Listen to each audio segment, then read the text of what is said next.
Act 2. Good Friday. Musical Prelude. Haydn, The 7 Words of the Redeemer. Largo, number 1. Pater dimite illis. The scene is the same, but the curtains are drawn and light comes through them from the lamp on the street. The hanging lamp is lighted, and also a small lamp on the table. A fire is burning in the stove. Ellis and Christina are sitting by the sewing table talking. Eleonora and Benjamin are sitting opposite one another at the dining table, with the lamp between them. Eleonora is reading the Bible, and Benjamin has some books. The weather is cold. Eleonora has a wrap over her shoulders. All are dressed in black. Ellis and Benjamin are wearing white ties. The writing table is strewn with legal documents. The daffodil stands on the sewing table. On the dining table is an old pendulum clock. From time to time, the shadow of someone passing in the street falls on the curtains. The organ can be heard in the distance, playing the Haydn Largo. Ellis to Christina, low. Good Friday. Yes, long Friday, as they call it. And how terribly long. The snow lies in the streets like the straw they spread outside the houses of the dying. Every sound is blotted out, except for the deep notes of the organ which one can catch even in here. Christina. I suppose Mother went to evening service. Yes. She couldn't bear to go in the morning. She's so hurt by the way people look at her. They're extraordinary, those people. They seem to expect us all to keep out of sight, as if that was the correct way for us to behave. Perhaps they're right. One person makes a false step and the whole family is ostracized. Yes, that's how it is. Eleonora pushes the lamp towards Benjamin so that he shall see better. Ellis, indicating to Eleonora and to Benjamin. Look at those two. Isn't it a charming sight? They get on so well together. It is such a mercy Eleonora is so calm. If only it would last. Why shouldn't it? Because good times usually don't last long. And today I'm afraid of everything. Benjamin, smiling, pushes the lamp back to Eleonora. Look at them. Have you noticed how changed Benjamin is? That sulky defiance is quite gone. He's so gentle and willing. There was something exquisite about her nature. Even the word beautiful isn't quite right. Eleonora begins to cry silently as she reads. Yes, she has brought an angel of peace with her, who walks unseen and breathes repose. Even Mother was curiously calm when she saw Eleonora, and that I didn't expect. Do you think she's cured? I would think so, if it were not for that oversensitiveness. Look, she can't help but weeping as she reads the story of Christ's Passion. Well, I remember doing the same thing. At school on Ash Wednesdays. Don't talk so loud. She'll hear. No, at the moment she's too far away. Have you noticed that something dignified, almost noble, has come into Benjamin's face? Suffering has done that. Pleasure makes things commonplace. Or perhaps it's rather love. Do you think those two young creatures... Shh, don't touch the butterfly's wings or it will fly away. They're looking at each other now, and only pretending to read. I can't hear any pages being turned. Hush! Eleonora gets up and puts her wrap around Benjamin's shoulders. He demurs mildly, then gives in. She sits down and pushes the lamp towards him again. Ellis, during this action. She can't help doing these things. Poor Eleonora. She has no idea how good she is. Ellis, rising. I must get back to my documents. Do you see any point in reading all that? Only one. To keep hope alive for Mother. But though I too only pretend to read, the words prick my eyes like thorns. Picks up documents. The evidence of the witnesses, the rows of figures, father's admissions. As, for the example, the accused confessed with tears. So many tears, so many tears. Displays documents. And the documents themselves, stamped like counterfeit money or prison bars. and the strings, and the red seals like the 5 wounds of Jesus, and the sentences that run on forever, endless torture. This is Good Friday penance. Yesterday the sun shone. Yesterday our imaginations carried us into the countryside. Christina, suppose we had to stay here all summer. Well, we should save a lot of money. But it would be sad. I couldn't bear it. I've spent 3 summers here and it's like a tomb. Midday, and one sees the long grey street winding like an unending trench. Not a man, not a horse, not a dog. Only the rats coming out of the sewers because the cats are on holiday. And the few people left sit at their window mirrors, spying on their neighbors' clothes, prying at their down-at-heel boots and shabby ways. Look, that fellow's wearing his winter suit. And cripples, who had hidden, creep out of the slums. And people without noses and ears, miserable, evil people. There they sit on promenades, sunning themselves, just as if they had taken the town by storm. There, where a little while before pretty, well-dressed children played, encouraged with tender children by their lovely mothers, not a crowd of ragged hooligans swarm cursing and tormenting each other. I remember one midsummer day Ellis. 2 years ago that... Ellis, You must look to the future. Is it brighter there? let us believe it is. If only it were not snowing. Then we could go out and walk. Only yesterday evening you wanted the darkness to return so as to hide us from people's glances. The darkness is so good, so blessed, you said. It's like drawing the blankets up over one's head. Well, there you are. The misery is as great either way. Picks up documents. The worst part of these proceedings is the impertinent questions about my father's way of living. It says here that we have grand parties. One witness declares that father drank. It's too much. I can't go on, and yet I must. To the bitter end. Aren't you cold? No, but it's not exactly warm. Isn't Lena in? You know very well she went to church. Surely mother will be back soon. I'm always terrified when she comes back from the town. She hears so much and sees so much, and all of it's wrong. There's a queer melancholy strain in your family. That's why only melancholy people have anything to do with us. Happy ones avoid us. There's mother coming in now, by the kitchen door. Don't be impatient with her, Christina. Of course not. It's harder for her than any of us, but I don't understand her. She hides her shame as best she can, and that makes her difficult.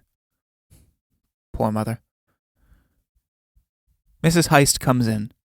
She is dressed in black and carries a prayer book and a handkerchief. Mrs. Heyst. Good evening, my dears.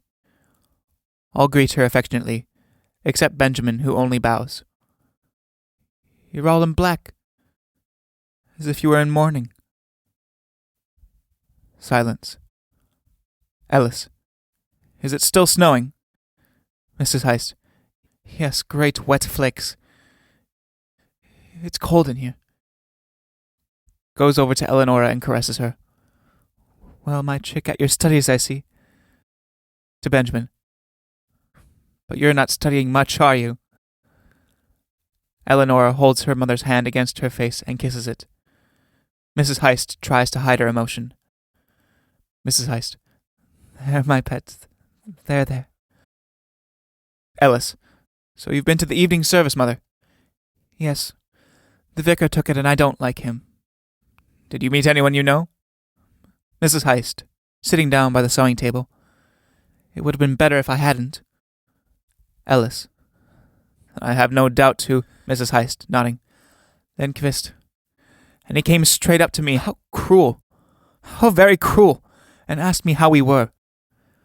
And then, you can imagine what a shock it was to me. He asked if he might call on us this evening. Good Friday evening. I couldn't speak. And he took my silence for consent. He'll be here at any moment. Here? Now? Mrs. Heyst, vaguely. He said he wanted to leave a paper. And it was urgent. He was going to take the furniture. His manner was so odd. I don't know what to make of it. Let him come, then. He has the law on his side, and we must submit to them all. We must receive him correctly when he comes. Mrs. Heyst, if only I hadn't seen him. Well, you can stay in your room. But he mustn't take the furniture. How shall we manage if he takes everything away? We can't live in empty rooms, can we? The foxes have holes and the birds have nests. Some homeless people live in the woods. That's the right place for swindlers, not honest people. Ellis sits down at the writing table. I must get on with this reading, Mother. Have you found an error yet? No. I don't believe there is one. But I met the notary just now. He says we ought to be able to find something, an unqualified witness or an unproved statement, or some contradiction. You can't be reading carefully enough. Of course I am, Mother, but it's very painful. Listen, I did meet the notoriety just now. It was true what I said. But he also told me about a case of shop breaking in the town yesterday in broad daylight. Eleanor and Benjamin prick up their ears. Shop breaking? Here in the town. Where? It was at the flower shop in Convent Street. The whole thing was very odd. This is what seems to have happened. The shopkeeper locked up the shop so as to go to the church where his son, or perhaps it was his daughter, was being confirmed. When he came back at 3 o'clock, or perhaps it was 4, but that doesn't matter. What do you think? The shop door was open and his flowers had vanished. Masses of them. And in particular, and this was the first thing he missed, a yellow tulip. A tulip? Whew. If that had been a daffodil, I should have been quite worried. No, it was a tulip. That's quite definite. However, the police are investigating. Eleanor rises up as if to speak, but Benjamin pulls her back and whispers to her. Mrs. Heyst, just think. Shop breaking on Maundy Thursday when the children were being confirmed. Nothing but swindlers, this whole town. And then they have to put the innocent people in prison. Have they any notion who did it? No. But it was a peculiar kind of thief because he didn't take any money from the till. Christina. Oh, that this day were over. Mrs. Heyst. I wish Lena would come in. By the way, everyone was talking about Peter's dinner last night. The governor was there. Was he? That surprises me. Peter's always been opposed to the governor's policy. Then he must have changed. He isn't called Peter for nothing, it seems. What have you got against the governor? He's an obstructionist. He obstructs everything. He fought against the workers' colleges and military training for the boys. He even wanted to profit perfectly harmless bicycles, not to speak of those splendid summer camps. And he has always been against me. Mrs. Heyst, I don't know anything about that, but it doesn't matter. The point is that the governor made a speech, and Peter thanked him. With emotion, I suppose. And denied his teacher and said, I know not the man. And the cock crowed a second time. Isn't the governor called Pontius with the surname Pilate? Eleanor rises again as if to speak, but controls herself. Mrs. Heyst, you shouldn't be so bitter, Ellis. Men are human, and one must take them as they are. Shh! I can hear Lundqvist coming. Can you hear him in the snow? I hear his stick tapping the pavement. And his galoshes. You'd better go away, Mother. No. I've decided to stay and give him a piece of my mind. Mother, dear, please go. This is intolerable. Mrs. Heyst, rising in great agitation. May the day I was born be blotted out. Christina. Oh, don't blaspheme. Mrs. Heyst, passionately. Were it not more just that the unrighteous should suffer this anguish, and the evildoer this tribulation? Eleanor, with a cry of agony. Mother! Mrs. Heyst. My God, why hast thou forsaken me, and my children? She goes out. Ellis, listening. He is stopped. Perhaps he realizes it's not correct to call on Good Friday. Or perhaps he thinks it's too cruel. But of course he wouldn't think that. Or he couldn't write such terrible letters. They were always on blue notepaper. I've never been able to see a blue letter since without trembling. Christina. What are you going to say? What will you suggest to him? I don't know. I can't think clearly anymore. Shall I fall on my knees and beg for mercy? Can you hear him? All I can hear now is the blood singing in my ears. Let's be prepared for the worst. Suppose he does take everything. Then the landlord will come and ask for a guarantee, which I shall be unable to give him. He'll want a guarantee because the furniture will no longer be a security for the rent. Christina, looking through the curtains. He's not there. He must have gone. Ellis gives a long sigh of relief. Pause. You know, Mother's apathy troubles me far more than these outbursts. That apathy's not real. It's put on to deceive us or herself. There was something of the roaring of the lioness in her last words. Did you see how she grew? How big she became? Do you know, just then as I was thinking about Lindqvist, I saw him as a good-natured giant who does nothing worse than frighten children. I wonder what made me think of that just then. Christina, thoughts come and go. It was a good thing I wasn't at the dinner yesterday. I should have made a speech against the governor, and that would have ruined everything for myself and for us all. Yes, it really was a good thing. You see? Thanks for the advice. So you knew your Peter. My Peter? I meant mine. Look, here he is again. Mercy upon us! Against the curtains appears the shadow of a man drawing nearer and nearer. It grows steadily until it is gigantic. The giant! Look at the giant who is coming to devour us! Christina, this is something to smile at. A kind of fairy tale. I don't know how to smile anymore. The shadow crosses the back until it disappears. Christina, look at his stick and you'll have a laugh. He's gone. Now I can breathe again. He won't come again now. Until tomorrow. And tomorrow the sun will shine. For it is the eve of the resurrection. The snow will have melted and the birds will sing. Ellis, closing his eyes. Go on talking like that. I can see all that you're saying. Oh, if only you could see into my heart. Could see my thoughts, my real purpose, my fervent prayer when... Now I... Ellis. When what? When now I ask something of you. Go on. It's a test. Remember that, Ellis, please, it's a test. Test? What is it? Let me... No, I daren't. It might not work. Eleanor grows alert. Why do you torment me? I shall regret it, I know. But it must be said. Ellis, let me go to that concert this evening. What concert? In the cathedral. Haydn's 7 words. Who with? With Alice. And? Peter. With Peter. There. You are angry. I regret it already, but it's too late. Yes, it is rather late. But you had better explain. I've been trying to warn you that I can't explain. That's why I want you to trust me completely. Go then. I do trust you, but all the same, it is an agony to me that you should choose the company of that traitor. I know it is, but it's only a test. One which I can't stand. You will. I want to, but I can't. But anyhow, you shall go. Give me your hand. Ellis gives it to her. There.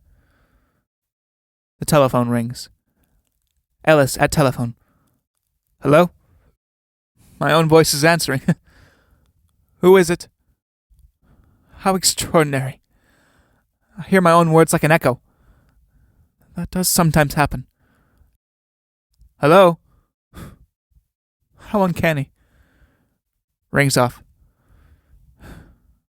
Go now, Christina. Without explanations, without fuss, I shall stand the test. If you do, then all will be well with us. I will. Christina moves towards the kitchen. Why are you going that way? My coat is out there. Well then, goodbye for the moment. She goes out. Goodbye, my dear. Pause. Forever! He rushes out the other way. Eleonora. Oh, heavens, what have I done? The police are looking for the thief, and if I am discovered, poor mother, poor Alice. Benjamin, boyishly. Eleonora, you must say I did it. You're only a child. How could you bear another's guilt? That's easy when one knows one's innocence. But we mustn't deceive people. Then let me telephone the flower shop and explain what happened. No. I did wrong, and I must be punished with this anxiety. I've woken their fear of burglars, so I have to be frightened too. But if the police come, it will be terrible. But if they do, that's how it's to be. Oh, that this day were over. Draws the pendulum clock on the table towards her and moves the hands. Dear clock, please go a little faster. Tick-tock, ping, ping, ping. Now it's 8. Ping, ping, ping. Now it's 9, 10, 11, 12. Now it's Easter Eve. Soon the sun will be rising, and we shall write on the Easter eggs. I shall write this. The adversary hath desired to have you, that he may sift you as wheat. But I have prayed for thee. Why do you give yourself such a bad time, Eleonora? A bad time? Me? She shakes her head. Benjamin, think of all the flowers that have come out. The anemones and the snowdrops that have to stand in the snow the whole day long, and all through the night too, freezing in the darkness. Think how they suffer. The night's the worst because then it's dark, and they are afraid of the dark and can't run away. They just stand and wait for the day to come. Everything suffers, but the flowers most of all. And the birds who have already come back from the south. Where will they sleep tonight? In hollow trees, of course. There aren't enough hollow trees for them all. I've only seen 2 in the garden here, and owls live in those. They kill little birds. Poor Alice. He thinks Christina has left him. But I know she'll come back. If you knew, why didn't you say so? Because Alice must suffer. Everyone has to suffer today, Good Friday, so as to remember Christ's suffering on the cross. A whistle is heard outside. Eleanor starts. What was that? Benjamin, rising. Don't you know? No. It's the police. The police! Oh, yes, that was the sound when they came to take my father away. And then I was ill. And now they're coming to take me. Benjamin takes his stand between Eleonora and the door. No, they shan't take you. I will defend you, Eleonora. That's fine of you, Benjamin, but you mustn't. Benjamin, peeping through the curtains. There are 2 of them. Eleonora tries to take his place. He resists. Not you, Eleonora. I wouldn't want to go on living if anything happened to you. Benjamin, go and sit down. In that chair. Go on. Benjamin obeys as if hypnotized. Eleonora draws back the curtains and looks boldly out of the window. It's just a couple of boys. Oh, we of little faith. How could we believe God would be so cruel when I've done nothing wicked but only acted thoughtlessly? It serves me right. Why did I doubt? All the same, there's still that man coming tomorrow to take away the furniture. Yes. He must come. And we must go. And leave everything all behind, all the old furniture Father collected from our home, which I've known ever since I was little. She goes round touching the furniture. We should have nothing to bind us to earth. We must climb the stony paths that wound our feet and weary us so. Now you're tormenting yourself again, Eleanor. Let me. But do you know what I shall find it hardest to part from? It's this clock. It was there when I was born. It measured all my hours and all my days. She lifts up the clock. Do you hear it beating like a heart? Exactly like a heart. It stopped at just the hour my grandfather died. We had it even then. Goodbye, little clock. Please stop again soon. Do you know, Benjamin, this clock had a way of going faster when there was bad luck in the house, as if it wanted to hurry over the trouble, for our sakes, of course. But when things were going well, it slowed down to let us enjoy them longer. This was the good clock. But we had a bad one, too. It's hanging in the kitchen still. He couldn't bear music. And as soon as Alice began to play the piano, it started to strike. We all noticed it. Not only I. That's why it was put in the kitchen. Because it was so naughty. But Lena doesn't like it either. It won't keep quiet at night, and one can't cook eggs by it. They're always hard-boiled, Lena says. Now you're laughing. How can I help it? You're a nice boy, Benjamin. But you must be serious. Think of the birch there behind the mirror. But they're such fun, the things you say. I can't help smiling. And why should we cry all the time? If we don't weep here in this vale of tears, where shall we weep? You'd like to smile all day. That's why you got into trouble. But I only really like you when you're serious. Don't forget that. Eleonora, do you think we'll ever get out of all of this? Yes. Most of it will clear up once Good Friday is over. Although, not everything. Today the birch, tomorrow Easter eggs. Today snow, tomorrow thaw. Today death, tomorrow resurrection. You're very wise. I can feel already that it's clearing up into lovely weather. The snow is melting. There's a smell of melting snow in here already. Tomorrow the violets will be out against the south wall. The clouds have lifted. I can feel it as I breathe. Oh, I know so well that the heavens are open.